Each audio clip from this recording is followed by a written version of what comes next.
Prédication du 4e dimanche de Carême de l'année C. Il faut impérativement considérer ce que le fils prodigue, le cadet et le fils aîné ont de commun. On a l'habitude de les opposer, mais l'un et l'autre ont en commun d'être des hommes fragiles et immatures. Moi perso, j'aime beaucoup le fils aîné. Celui qui est resté à la maison, il est resté attaché à la maison de son père et il est touchant. Il est touchant parce qu'il est fidèle et irréprochable. Rien à voir avec l'ingratitude du fils prodigue. Et quand ce fils aîné qui est resté à la maison revient de son travail, après le retour de son frère, du fils prodigue à la maison, eh bien ce fils aîné a bossé toute la journée, dans la chaleur, dans la poussière. Il fait nuit quand il revient à la maison. Il est fatigué. Il veut peut-être et sûrement même se baigner, se reposer après avoir mangé quelque chose. Il a fait tellement pour le domaine de son père. Alors nous pouvons comprendre que face à la fête pour le retour du fils prodigue, il se met en colère. Humainement, ça se comprend.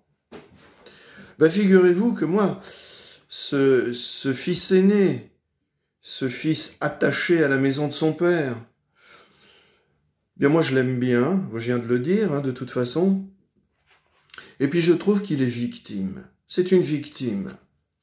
Mais victime de quoi ? Il est victime de son dévouement. Il s'est laissé aveugler par son dévouement. Il a fait fonctionner un domaine agricole avec un grand investissement de sa personne. Il a oublié pour qui il le faisait et même avec qui il le faisait. Il a oublié qu'il était toujours avec son Père. C'est important pour nous qui servons le Christ depuis des années. On finit par s'habituer. Les efforts que nous avons à faire, on ne les comprend plus. On ne voit plus aussi lucidement qu'au début, parce qu'on ne mesure plus la joie qu'il y a à être avec ce Père délicieux, le Père de Jésus-Christ. Alors ce n'est pas systématique, mais il y a quand même un très grand risque. Risque dont est porteuse la vie paroissiale, de plans pastoraux en réunion de ceci ou synode de cela, de gestion des imprévus en agenda à organiser si longtemps à l'avance, en prévoyant le mieux possible les déplacements, en envisageant les éventuelles insatisfactions sournoises.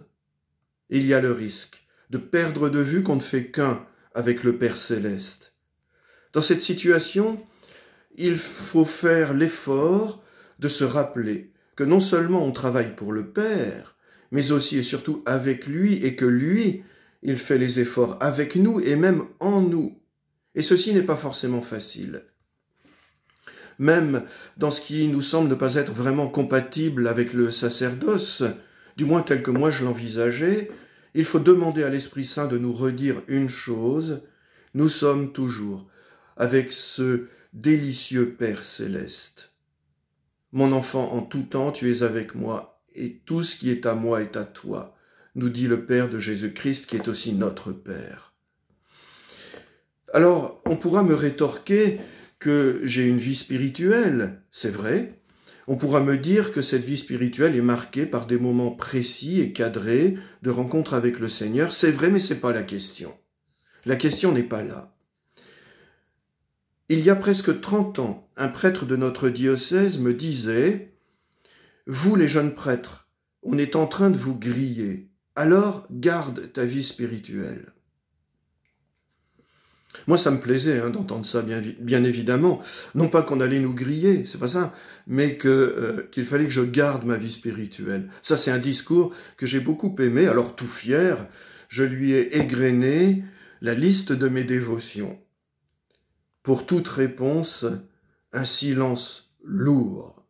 Rien.